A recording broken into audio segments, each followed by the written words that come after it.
জীবের প্রকৃত স্বরূপ হচ্ছে আত্মা এবং তার জড় দেহটি প্রতি মুহূর্তে পরিবর্তিত হচ্ছে।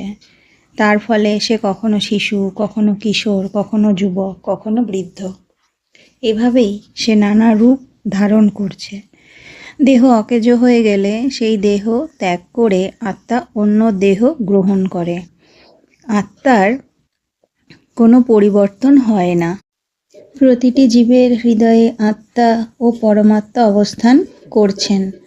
জড়দেহটি বৃক্ষের সঙ্গে এবং আত্মা পরমাত্মাকে দুটি পক্ষীর সঙ্গে তুলনা করা হয়েছে। আত্মারূপ পক্ষীটি পাপ পুণ্যের ফলের প্রতি আসক্ত হয়ে জড়দেহে আবদ্ধ হয়ে পড়েছে, তাই তাকে মুক্ত করতে সাহায্য করার জন্য পরমাত্মা রূপে পক্ষী তার পাশে আসে তাকে উদ্ধার করার জন্য। হতাশা থেকে মুক্তি চাই, গীতার এই বাণীটি অবশ্যই শুনুন। জীবনের পথে কখনো কখনো এমন সময় আসে যখন সবকিছু অর্থহীন মনে হয় যতই চেষ্টা করি না কেন কোনো পথ খুঁজে পাচ্ছি না। এই কঠিন সময়ে আমাদের শক্তি দেয় শ্রীমদ্ ভগবদ্ গীতা। আজ আমরা শুনব গীতার বাণী। এই বাণীটি অবশ্যই শুনুন। তোমার অধিকার শুধু কর্ম করার উপরে, কিন্তু সেই কর্মের ফলের উপর নয়। তাই ফলের চিন্তায় ভেঙে পড়ো না এবং ফলের ভয়ে কর্ম থেকে পিছিয়ে যেও না। আমাদের হতাশার অন্যতম বড় কারণ হলো আমরা সবসময় ফল নিয়েই চিন্তা করি। যদি সফল না হই, যদি সবাই আমাকে ব্যর্থ বলে, এই ভয় আমাদেরকে দুর্বল করে দেয়। ভগবান শ্রীকৃষ্ণ অর্জুনকে বলেছিলেন, নিজের কর্তব্য পালন করো, সৎ পথে এগিয়ে চলো, ফল সঠিক সময় আসবেই।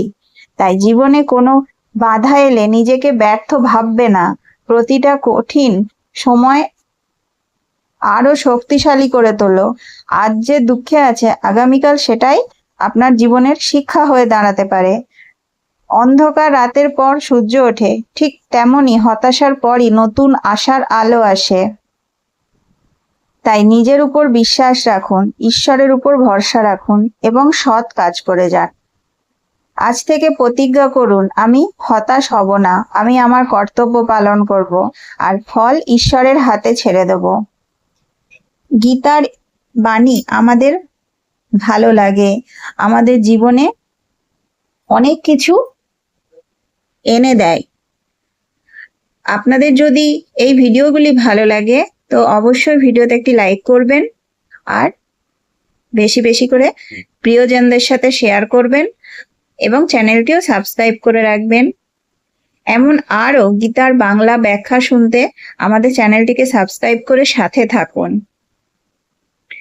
অবশ্যই কমেন্টে লিখবেন জয় শ্রীকৃষ্ণ, রাধে রাধে।